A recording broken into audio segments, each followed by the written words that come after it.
Oke, assalamualaikum warahmatullahi wabarakatuh. Jumpa lagi kita di warahmatullahi Ngopas, wabarakatuh. ngobrol pendidikan santuy. Ini kali ini kita berada di pegunungan di daerah Gunung Pati, Semarang, Pak. Semarang, kota Ustadz. Semarang. Kota Semarang. Ini masuk kota Semarang. Iya, betul. Pegunungan tapi masuk kota, luar biasa. Kota tapi pegunungan, pegunungan tapi kota. Ayo. Nah, ini kita di SMK Nurul Barki. Dari namanya saja kita sudah pasti, kawan-kawan mungkin sudah pasti tahu Nurul Barki ya. Itu cahaya petir. Jadi lulusannya pasti nanti akan menguasai bagaimana mengelola energi ya. Ini pasti berkaitan dengan listrik ya. Ya, ini kebetulan Nurul Barki ini berbasis pondok pesantren.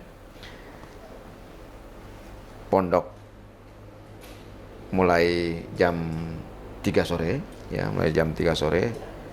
Pagi adalah sekolah reguler. Nanti kita akan tahu banyak, menggali banyak bagaimana SMK Nurul Barki ini berdiri dan bagaimana mengembangkan kompetensi kelistrikan yang ada di sini. Kebetulan juga sekolah ini masih relatif muda, tetapi apa yang dilakukan oleh kawan-kawan ini terhitung luar biasa. Berani membuka satu kompetensi yang jarang orang berani mengambil resiko. Tapi generasi muda di sini, guru-gurunya muda, yang paling senior barangkali kepala sekolahnya Pak senior. Betul. Ya, kepala senior. Memang Kepala anak muda itu selalu berlindung di bawah payung yang senior gitu ya. Ini ada Ustadz Parlin ya, yang menjadi kepala sekolah sekaligus pengasuh pondoknya di sini, Pak? Bukan. Pengasuh pondoknya ada khusus Pak Kiai, Pak. Oh, ada Kiai. Ya, jadi ini Pak Parlin ini, Ustadz Parlin ini menjadi kepala sekolah di sini dibantu oleh Pak Saiful Rizal ya, Saiful Rizal dan Pak Rifki. Ya, di sini itu ya anak-anak muda yang luar biasa kiprahnya, dan guru-gurunya juga punya komitmen yang luar biasa. Oke, selamat pagi. Assalamualaikum warahmatullahi wabarakatuh, Pak Ustadz. Waalaikumsalam. Saifur, ya bahagia sekali kita ketemu pada hari yang cerah dan sejuk ini. Apa kabar? Sehat semua ya, mudah-mudahan selalu sehat. Ya, lahir batin sehatnya kalau kita di sini itu kan. Ya, ini luar biasa. Jadi SMK kita juga akan sehat secara utuh ya. Karena di sini tidak hanya kita menyehatkan batin kita, tetapi juga bagaimana kita membangun insan-insan yang sehat, cerdas, bertawakal, profesional dan disiplin di sini. Jangan kita tanyakan lagi soal bagaimana membangun karakter, karena di pondok-pondok kita ini karakter itu terbangun dengan sendirinya, ya. Ya inilah di sini bagaimana peran dan implementasi amal ma'ruf nahi mungkar itu berjalan. Ya Pak Ustadz Parlin, Pak Saifur. Nih kalau kita bicara tentang ide pembangunan SMK Nurul Barki ini seperti apa, kawan-kawan di sini punya ide cemerlang seperti ini. Bagaimana membangun SMK tetapi SMK-nya itu yang berbeda dengan SMK-SMK pada umumnya. Bagaimana Pak Parlin? Iya. Kalau dilihat dari visi sekolahnya memang kelihatannya nggak ada yang sama. Nggak ada yang sama. Karena visinya itu kan mencetak pemimpin masa depan dengan potensi zikir dan mikir untuk menuju ridha Allah. Ya, jadi memang di sini lebih diutamakan untuk potensi zikirnya dulu, baru mikir. Karena kalau sudah zikir dulu itu pemikirannya menjadi tenang, menjadi khusyuk begitu. Harapannya dengan zikir yang suasana tenang, khusyuk, itu akan melahirkan ide-ide, pemikiran-pemikiran yang kreatif begitu, pemikiran-pemikiran yang inovatif, sehingga harapannya itu bisa menghasilkan karya-karya yang besar gitu, yang sangat bermanfaat di dalam kehidupan masyarakat bangsa dan negara itu. Jadi upaya untuk mewujudkan sekolah yang unggul sebagaimana yang diharapkan oleh yayasan, itu sekolah sudah diberikan mandat untuk mengelola sebagai pelaksana sekolah itu, sehingga sekolah sekali lagi mulai melakukan seleksi guru-guru yang berprestasi, dan alhamdulillah sekolah sudah bisa menemukan itu ya guru-guru yang berprestasi, sehingga alhamdulillah tahun yang terakhir ini banyak sekali prestasi-prestasi yang diraih oleh SMK Nurul Barki. Ya. Kalau kita bicara sejarahnya Pak, ini kan berdirinya tahun berapa Pak? Kalau berdirinya kan tahun 2010 Pak, 2010 ya, itu 2010. Ya. Ide berdirinya seperti apa? Pertama kali mau didirikan tuh kenapa kok milihnya itu listrikan? Pertama jurusan yang dipilih itu kan mekatronika Pak. Itu, mekatronika. Baru kemudian setelah tahun 2019 Pak ya, 2019 itu kami ditugasi untuk membuka jurusan baru, yaitu teknik tenaga listrik. Tenaga listrik ya. Jadi sebelumnya mekatronika. Baru setelah tahun 2019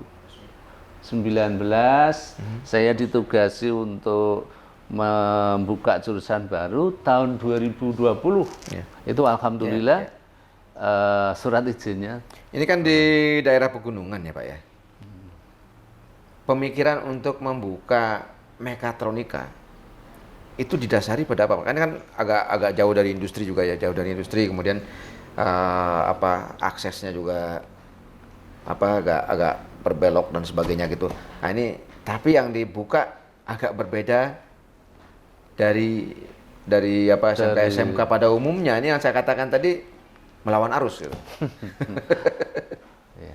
Monggo Pak. Pak Saifur gimana Pak Saifur? Terima kasih melanjutkan pembahasan dari Pak Kepala Sekolah tadi. Jadi awal mula sertifikat izin Yayasan Turun itu yang saya baca ada dua Pak, yaitu mekatronika dan teknik tenaga listrik. Yang teknik tenaga listrik itu karena latar belakang kita kan dari Yayasan Baitul Mal PLN Pak, yang kita full mulai dari anak boarding sampai Yayasan Baitul Mal PLN. Ya.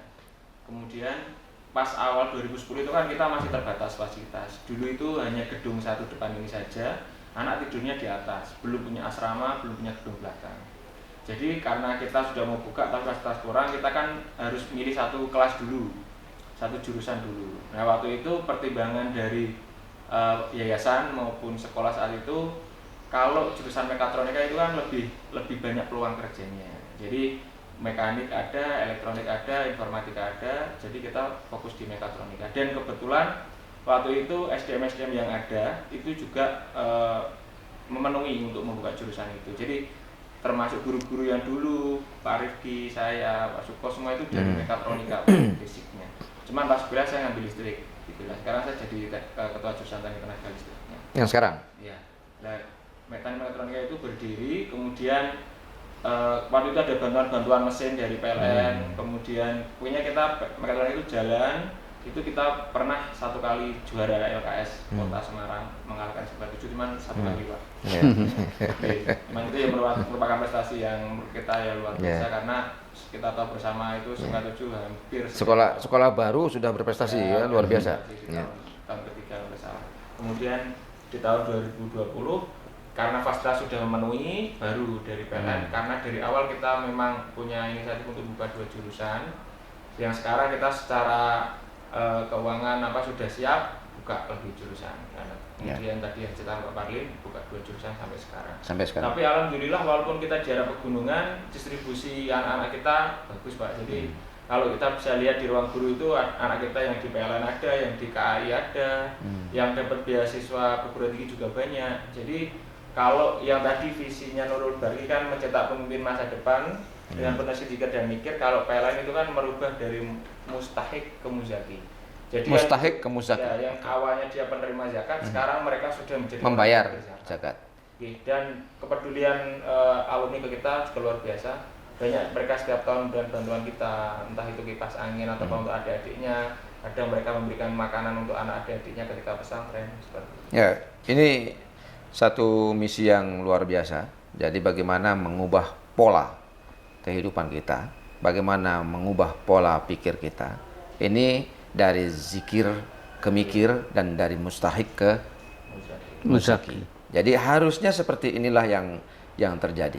Maka kawan-kawan di dunia industri, dunia usaha yang ada di luar sana, saya kira kalau teman-teman atau sahabat kesulitan dalam menyalurkan zakat ya yang sesuai dengan syar'i, sesuai dengan keinginan kita, sesuai dengan kaidah-kaidah yang ada, maka seperti inilah yang harusnya dilakukan. Jadi bagaimana kita merubah muzaki, Mustahik ke muzaki. ya bagaimana kita merubah mustahik ke muzaki, pembayar menjadi membayar. Jadi pembayar zakat sekarang berubah menjadi membayar zakat, atau penerima zakat, Penerima zakat berubah menjadi pembayar Pemberi zakat. zakat.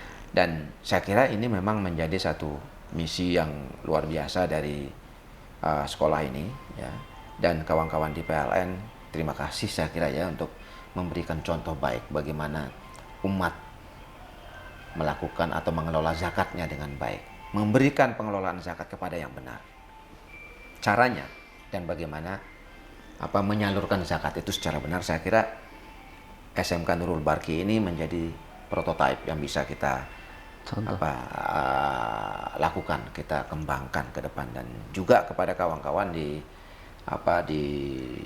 pemerintahan atau di birokrasi, jangan hanya enak duduk di belakang meja, tetapi datang ke sekolah, lihat perkembangan sekolah, bagaimana masyarakat, bagaimana kawan-kawan kita yang peduli pada pendidikan, benar-benar peduli pada pendidikan, membangun kompetensi, membangun potensi anak-anak muda, insan-insan yang luar biasa di daerah, sehingga kita ada pertanggungjawaban yang jelas nanti ketika kita ditanya di akhirat itu seperti apa, kan seperti itu ya. Jadi ini kan kalau kita bicara tentang basis pondok ya, berbasis pondok, kalau tadi Pak Ustadz mengatakan zikir ke mikir, ya kalau kita bicara teknologi, ya teknologi yang ngaji gitu kan. Nah ini saya kira satu hal yang mungkin terus kita dengungkan, kita gaungkan supaya masyarakat kita juga lebih paham kemana harus menyalurkan zakatnya, kemana harus kita kembangkan, bagaimana mengembangkannya. Pak Ustadz, nah kalau kita bicara tentang pemanfaatan zakat ya dalam pendidikan ya, sebenarnya pemikiran yang dilakukan oleh kawan-kawan di sini kan jauh lebih maju sebenarnya ya. Bagaimana membangun sekolah, tetapi bagaimana juga merubah mindset orang supaya tidak hanya mengharapkan zakat, tetapi bagaimana membayar zakat dari sekolah gitu kan. Ini saya kira yang luar biasa dikembangkan oleh kawan-kawan di Nurul Barki. Ya ini baru disebut dengan Nurul Barki, cahaya yang berkilat-kilat gitu ya, cahaya yang berkilat-kilat ini ya listrik gitu. Nah, Pak Ustadz, ini tadi kita bicara tentang misi ke depan dari sekolah ini ya. Sebenarnya sekolah ini juga punya mimpi-mimpi apa sih ke depannya itu? Kalau mimpi yang diharapkan oleh sekolah itu kan yang jelas anak kan memang memiliki bekal ya, kemampuan, keterampilan untuk menghadapi kehidupan di masa depan itu. Tetapi di samping memiliki keterampilan yang dibutuhkan untuk bekal kehidupan di masa depan, juga pondok itu kan mengajarkan persyaratan anak yang lulus itu kan satu, hafal 6 juz Pak, hafal 6 juz. Kemudian yang kedua itu bisa khutbah Pak. Yang ketiga bisa azan, bisa ceramah, bisa menjadi imam, bisa mimpin ritual Pak. Karena kan anak-anak sudah biasa di sekolah itu kan sudah biasa dilatih mimpin ritual, kehidupan beragama. Mimpin ritual kan berarti sebutannya sudah kiai itu Pak. kemudian bisa khutbah karena memang sudah dilatih, dan hasilnya sepanjang yang saya ketahui khusus yang kelas 4 itu khutbahnya sudah luar biasa Pak.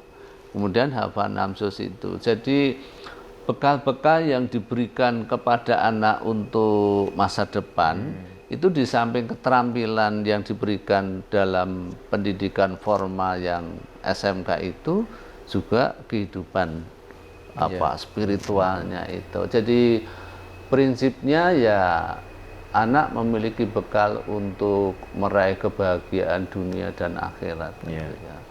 Karena anak-anak yang sudah lulus itu kan banyak sekali keterampilannya Pak, dan apalagi pelajaran-pelajaran TEFA ini sudah luar biasa. Artinya mereka juga sudah bisa survive sebenarnya. Iya, sudah betul-betul memiliki bekal.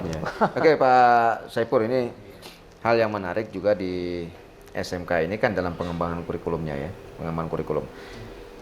Kita tahu SMK sekarang sedang mengalami gelombang yang luar biasa, terutama di perubahan kurikulum ini. Dari kurikulum 2004 kemudian ada berubah ke kurikulum 2013, kemudian kurikulumnya Merdeka Belajar, ada kurikulum prototipe dan sebagainya.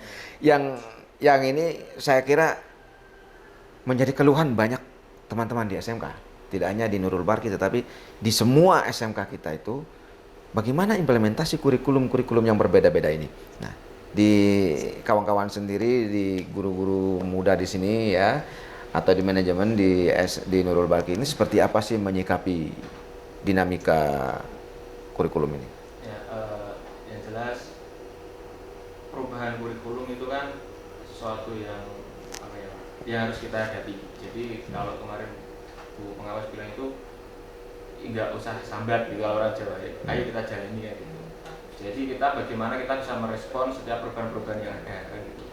Nah, akan tetapi pasti setiap kita melakukan perubahan pasti ada kendala 1-2. Untuk kurikulum Merdeka sendiri itu sebenarnya konsepnya bagus. Kalau misalkan dituangkan secara konsep luar biasa. Kan tapi ketika kita mau praktis atau prakteknya itu kita masih agak bingung. Mungkin gini Pak. Karena kita tahu dulu ada SMK PK ya, SMK Unggulan. Nah kalau ya SMK PK itu kan memang benar-benar dia intens. Intens, ada pembekalan, ada ini. Cuman bagi gelombang 2 untuk sekolah yang implementasi kurikulum Merdeka secara mandiri seperti kami itu banyak kebingungan. Apa sih fungsinya platform Merdeka Belajar? Apa fungsinya ini tuh tidak terstruktur kalau menurut saya. Jadi kita itu kayak disuruh mau belajar sendiri, tapi di sisi lain kadang mungkin orang atas itu lupa kalau guru itu pekerjaan utamanya itu ya mengajar tadi di kelas. Kita tapi dituntut mau belajar sendiri, mau buka platform, mau menyelesaikan seluruh modul. Terus saya kapan ngajarin anak itu loh Pak. Padahal di Nurul Barki sebelum kita ikut Merdeka Belajar, kita sebenarnya sudah memperdekakan diri Pak. Ya tapi kan kalau kita bicara kurikulum kan guru itu kurikulum. Guru itu sendiri kurikulum. Artinya guru itu ya kurikulum. Karena mereka yang tahu sebenarnya. Anak butuh apa, sekolah butuh apa. Nah kita kan sebenarnya sudah memerdekakan diri dengan teaching factory, terutama di jurusan mekatronika itu sudah jalan 2-3 tahun ini Pak. Jadi mereka kelas 3 itu di kelas 3, kalau kelas 4 kan PKL dia. Kalau kelas 3 itu dia sudah tidak ada mata pelajaran sudah tidak ada. Dia full di teaching factory, mengerjakan sesuai dengan pesanan industri. Alhamdulillah guru-guru kita juga punya koneksi-koneksi juga industri, misalkan kemarin bikin power pack hidrolik, kemudian bikin panel IoT untuk KAI, kita juga kerjakan dengan anak-anak kelas 3. Jadi kadang ya itu administratif oke kita lakukan sesuai kewenangan pemerintah, tapi realisasi kita yang harus ditahu. Ya artinya itu baru merdeka gitu. Iya, merdeka. Artinya secara umum Pak Saipur memahami Merdeka Belajar itu seperti apa? Harusnya kalau secara kontekstual Merdeka Belajar kan ya kita harus merdeka berarti kan bebas tapi tetap dalam koridor yang ditentukan. Berarti ya kita harus misalkan contoh kalau saya baca kemarin sekilas, misalkan sekarang kan TTL jadi teknik ketenaga listrikan. Nah itu nanti di semester berapa boleh memilih mata pelajaran dari konsentrasi lain. Seperti itu ya. Menurut saya itu bagus Pak, bagus dalam arti kita nggak hanya fokus di keterampilan atau di mata pelajaran yang itu aja, kita bisa melompat ke sana ke sini. Cuman kadang apa ya Pak, batasan-batasan yang ada di kurikulum Merdeka itu menurut saya masih belum merdeka sesungguhnya, gitu loh. Contoh misalkan di TTL itu kan jadi teknik instalasi pemanfaatan tenaga listrik, itu hanya bisa milih mapel di lingkupnya si satu konsentrasi, dia belum bisa lompat sampai misalkan ke mesin. Itu kalau saya baca sih sekilas kayaknya belum bisa ya Pak Jun. Artinya baru belajar merdeka ya. Iya, belajar merdeka. Baru latihan merdeka. Latihan merdeka. Padahal itu tadi kalau di sini yang mekatronika itu sudah memerdekakan diri dari 2 tahun. Ya kan harusnya memang sekolah-sekolah kita itu memang diberi keleluasaan yang lebih terbuka untuk mengembangkan diri. Bagaimana caranya ya dengan melepaskan beban birokrasi dulu. Jadi dalam belajar itu kalau kita mau lepas, mau paham betul, maka kita melepaskan diri dari beban dulu. Nah, artinya apa? Kita senang dulu dengan bidang yang akan kita pelajari. Anak-anak dibiasakan dulu dengan bidangnya, dibuat senyaman mungkin, sehingga dari awal itu mereka sudah tahu mereka harus belajar apa dan mereka harus senang gitu. Itu baru yang disebut dengan sekolah menyenangkan juga kan, sekolah menyenangkan sehingga mereka guru-guru kita itu bebas mengembangkan atau merdeka mengembangkan kurikulum sesuai dengan kebutuhan anak-anak kan begitu ya.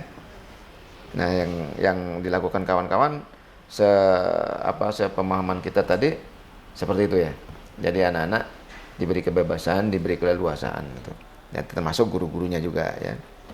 Bagaimana berkembangnya Pak Ustadz, pasti juga punya pemikiran sekolah ini untuk bagaimana meningkatkan kompetensi gurunya.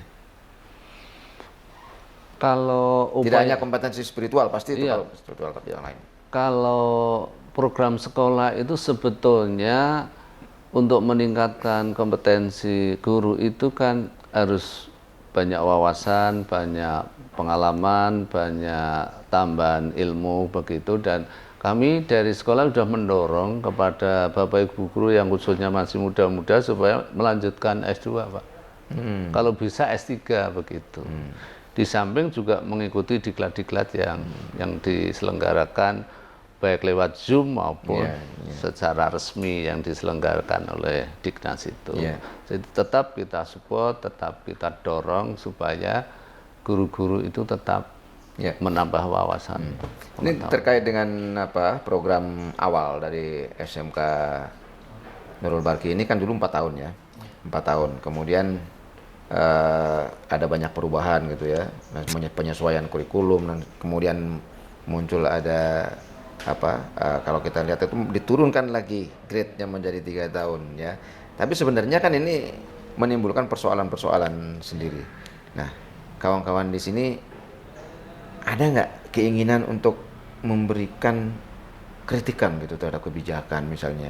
Wah, ini kayaknya kalau kita secara birokrasi mengikuti alur dari aturan pengembangan kompetensi dan anak-anak misalnya gitu, ini sepertinya belum siap untuk 18 tahun bekerja gitu. Itu seperti apa kawan-kawan di sini menanggapi atau menyiapkan anak-anak?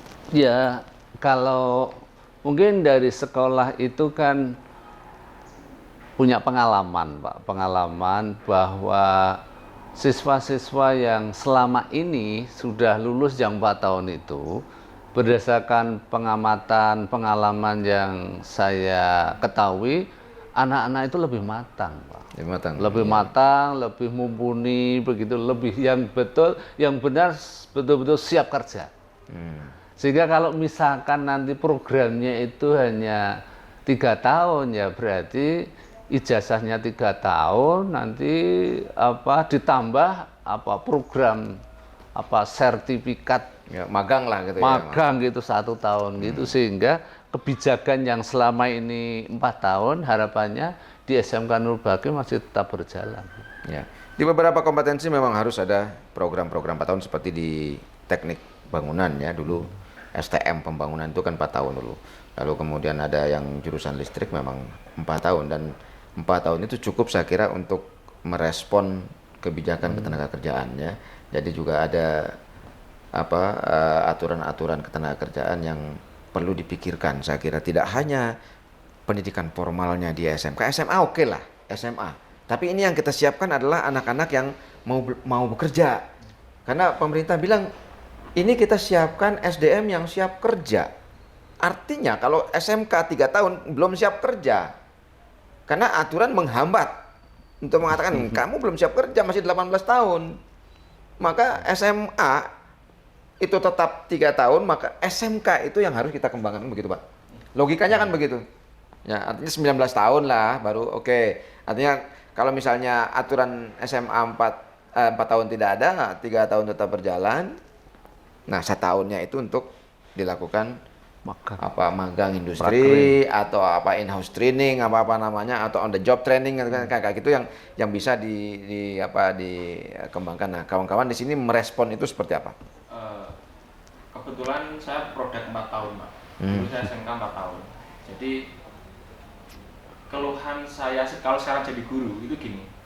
Antara KIKD atau kompetensi dasar yang disusun pemerintah itu kan ada untuk kelas 1, kelas 2, kelas 3.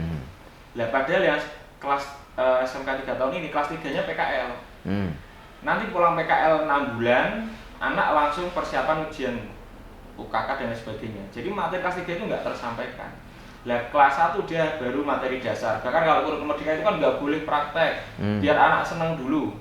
Lah kelas 2 dia kelas 2 benar-benar ditetel materi, Pak. Benar-benar dipadatkan materi di situ yang sebenarnya dia untuk PKL aja itu sebenarnya belum siap kalau saya bilang. Tapi kalau kita kemarin waktu kita bisa menerjunkan anak PKL di kelas 4, itu respon industri luar biasa. Yang mekatronika yang sudah jalan, kelas 2 itu dia praktek dasar, kelas 3 itu dia adalah teaching factory. Kita ada 3 divisi desain, kemudian pabrikasi dan CNC, Pak. Itu nanti kita kalau mau PKL-in anak, tak tawarin mau nyari anak desain, anak pabrikasi, apa anak CNC. Jadi by request. Dan akhirnya kemarin kita 10 anak ya, Pak, langsung direkrut kerja. Gitu ya, Pak. Yang lain juga ada mau direkrut tapi lebih milih kuliah. Oke, ini berdasarkan pengalaman ya. Nah, kalau berdasarkan pengalaman kita lihat nih sekarang nih di SMK ini. Di SMK ini kan ada PKL yang bisa berjalan 6 bulan, bisa berjalan 3 bulan. Nah, menurut Pak Saipur atau Pak Kepala Sekolah ini 3 bulan atau 6 bulan ini cukup enggak untuk anak-anak ini untuk siap bekerja gitu. Sementara kalau tadi kita katakan bahwa di Merdeka Belajar ini kan dijejeli banyak gitu ya teori. Ya, di kelas 2, kelas 3 suruh langsung praktek. Padahal gini, Pak, judi itu diharapkan benar-benar dia untuk mendidik anak itu nggak bisa. Mereka pun pinginnya matang sebenarnya. Pasti ada komplain. Saya kepikiran gini, yang judi yang biasa nerima anak PKL kelas 4, tiba-tiba dikasih anak kelas 3, pasti nanti akan pada protesnya, pasti. Ya, oke, ini kan ada PKL. Ada PKL, ada lagi istilah on the job training, ada in-house training. Nah, untuk SMK, kalau katakanlah ini 4 tahun, mana yang lebih pas dilaksanakan? Di PKL kah, atau lebih banyak PKL, atau on the job training kah, atau in-house training kah? Ini misal ya. Ya misal berarti kalau saya gini, di kelas 3 itu kan 4 tahun ini. Kelas 3-nya ada PKL itu usah banyak-banyak, 3 bulan. Tapi nanti di kelas 4 bisa langsung on the job training. Oke. Jadi kalau kita kan tadi yang 4 tahun sebelumnya ini kan kelas 3 itu kita PKL kan mandiri kan gitu. Dia TEFA di sekolah. Gedung TEFA kan mau dibangun itu sesuai dengan pesanan. Jadi pekerjaan anak itu nggak monoton, nggak dari gurunya. Bisa berbagai macam problem mereka hadapi. Begitu PKL mereka udah siap. Jadi kalau istilah saya itu bahwa di SMK itu harus ada orang-orang yang berani melawan arus ya. Tapi kadang takut Pak, kalau taruhnya kenceng kan nanti kelewat. Melawan arus tetapi aman, gitu ya. Aman itu sesuai dengan visi misi yang dibawa oleh sekolah, bagaimana visi pengembangan kompetensi anak-anak, bagaimana menyiapkan mereka supaya bisa survive gitu, bisa mereka bekerja, siap kerja, profesional gitu, disiplin gitu ya. Dan tentu yang tidak kalah penting adalah bagaimana membangun karakter mereka. Karena itu penting. Terus ada satu yang menjadi pembahasan internal di guru-guru muda terutama Pak itu gini. kita targetnya itu anak lulus dapat skill untuk siap kerja atau kita didik anak untuk juara LKS. Itu pernah menjadi perdebatan di antara kami, Pak. Karena pasti kan tuntutan juara itu pasti, Pak. Iya. Cuma kadang kita mikirnya gini, kalau anak sampai meninggalkan pelajaran demi untuk LKS itu kok eman-eman, ada yang berpendapat seperti itu, ada yang berpendapat itu juga penting. Seberapa penting sih sebenarnya itu juara itu buat Bapak? Mungkin kan ya Pak, lebih kalau saya tuh gini, pernah kemarin waktu ngobrol sama teman, ketika kita juara LKS ya paling itu branding sekolah hanya di sesama sekolah. Karena saya berhasil mengalahkan kamu, kamu berhasil mengalahkan saya. Tapi kalau di masyarakat menurut saya tidak terlalu berpengaruh, Pak. Apalagi di dunia industri. Pasti ditanyanya kamu bisa apa, bukan kamu kemarin juara apa. Termasuk orang mau mendaftarkan anak, mungkin orang tua yang ngerti SMK pun itu mungkin dia tidak terlalu mengikuti kegiatan LKS. Ya hanya antar guru, antar lembaga saja. Artinya tidak terlalu berpengaruh sebenarnya. Oke, ya. Makanya kemarin kita mulai mencoba nyari festival-festival. Kemarin kita fiksi, tahun kemarin itu kita bikin Geoksi, gelang oximeter. Produk kita dipampang di Juknisnya fiksi tahun ini, Pak. Jadi kan tahun ini juga lolos lagi. Artinya prestasi itu tidak hanya di juara LKS, tetapi produksi ya. Kita kemarin juara karya ilmiah Jogo Kompor di Presiden University juara 1, Pak. Itu juga se-Indonesia. Lah kita sekarang itu malah pola pikirnya guru-guru muda itu udahlah kita karya-karya ilmiah yang benar-benar jelas, benar-benar kita itu nggak dikekang oleh aturan yang menggiring kita untuk memakai produk tertentu gitu. Merdeka ya, gitu. Merdeka gitu ya. Tidak berapa jumlah uangmu kamu bisa juara gitu ya. Oke, ya ini satu hal saya kira yang perlu kita pikirkan, dan kawan-kawan di penyelenggara LKS juga perlu juga memikirkan apakah itu cukup penting untuk anak-anak kita di SMK, mana yang lebih penting, membangun kompetensi atau menyiapkan anak-anak untuk menjadi juara gitu kan.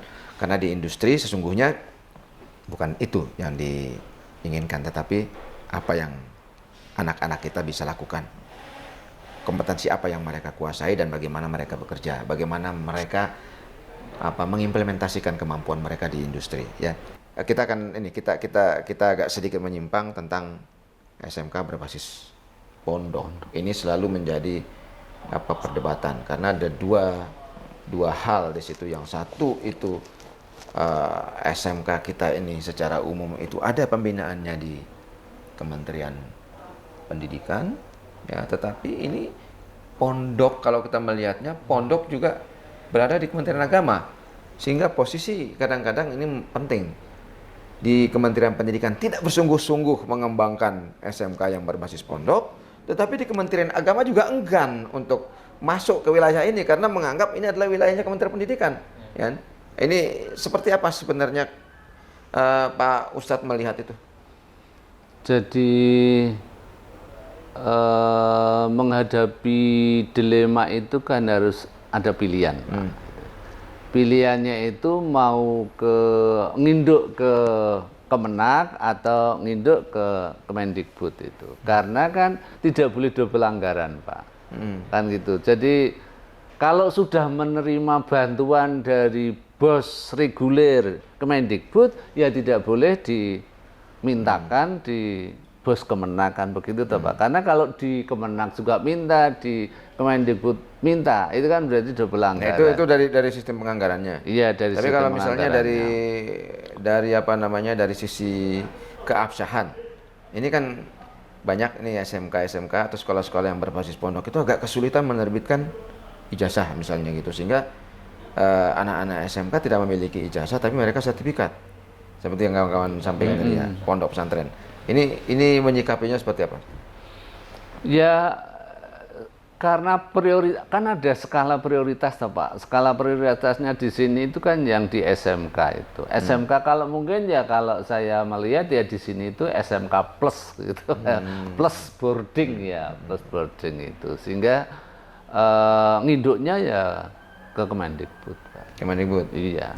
Ya ini satu persoalan ya Pak Saifur ya. Jadi ada keluhan-keluhan yang terjadi atau yang kita temukan di lapangan bahwa dua institusi kementerian yang menaungi pendidikan seringkali berada di antara kepentingan mereka masing-masing ya. Artinya kalau kita istilahkan itu kan ada di jembatan saja, tidak kemana-mana gitu. Tidak kemana. Tidak kemana-mana, duduk berdiam diri di Kalau jembatan. kita lihat di Juknisbos itu misalkan ini Pak, pesantren yang tadi SMK berbasis pesantren ada kebutuhan-kebutuhan yang punya dengan pesantren ya Pak.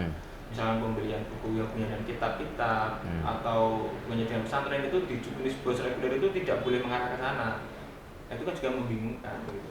Jadi kita harus benar-benar mandiri menghidupi pondok kita. Ya. Sebenarnya double anggaran tidak boleh, cuman kalau misalkan syukur-syukur yang Kemenak juga tetap bisa bantu. Yang penting kan nggak double satu. Ya artinya kan karena ada dua institusi.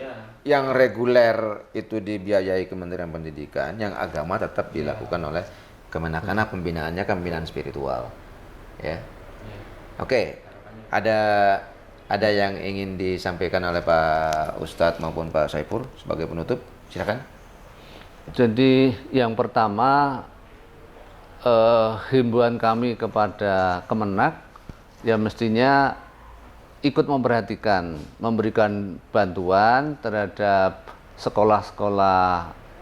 Ya istilahnya kalau di Kemendikbud itu kan boarding itu nggih, boarding itu kan semuanya mesti di samping apa memiliki pendidikan yang formal nginduknya di Kemendikbud, tetapi juga untuk yang pesantren itu. Lah pesantren itu karena di dalam tadi sebagaimana yang disampaikan Pak Saiful dalam anggaran BOS itu tidak boleh untuk penganggaran yang untuk pesantren-pesantren itu mestinya dari Kemenak juga memikirkan ya menganggarkan ya untuk boarding-boarding yang berbasis pesantren itu. Oke, Pak Saiful, ada yang mau disampaikan? Ini terkait dengan pelaksanaan yang reguler.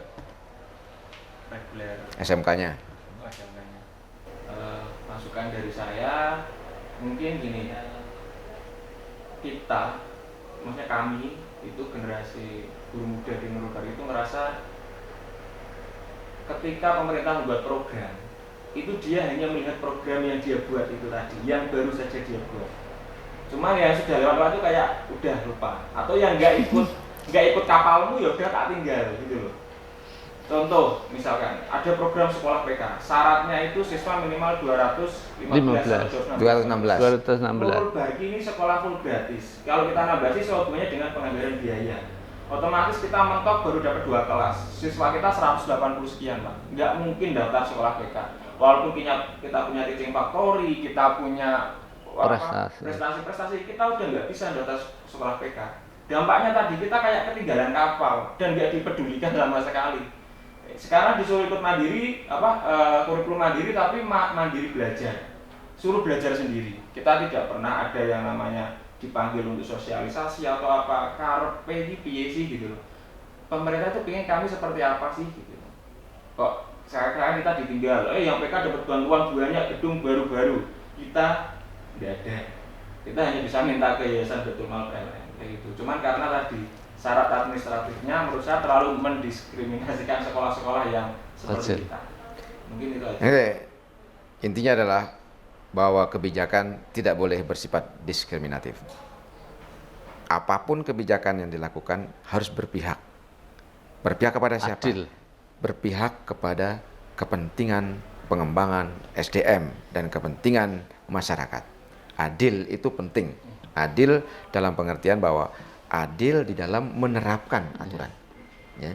Jadi ini saya kira kawan-kawan bahwa pembangunan SDM yang dilakukan oleh pemerintah sekarang ini banyak yang perlu kita kritisi, banyak yang perlu kita beri masukan. Oleh karena pentingnya kawan-kawan memberi masukan kepada pemerintah. Jadi kebijakan itu tidak dibangun berdasarkan kepentingan politik ya, tetapi dibangun berdasarkan kepentingan masyarakat, dibangun berdasarkan kepentingan pembangunan nasional ya.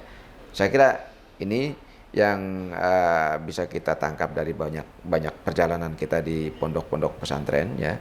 Kita akan jumpa lagi nanti di topik yang tidak kalah menariknya terkait dengan bagaimana kita akan membangun kompetensi anak-anak kita di SMK dan pendidikan vokasi pada umumnya.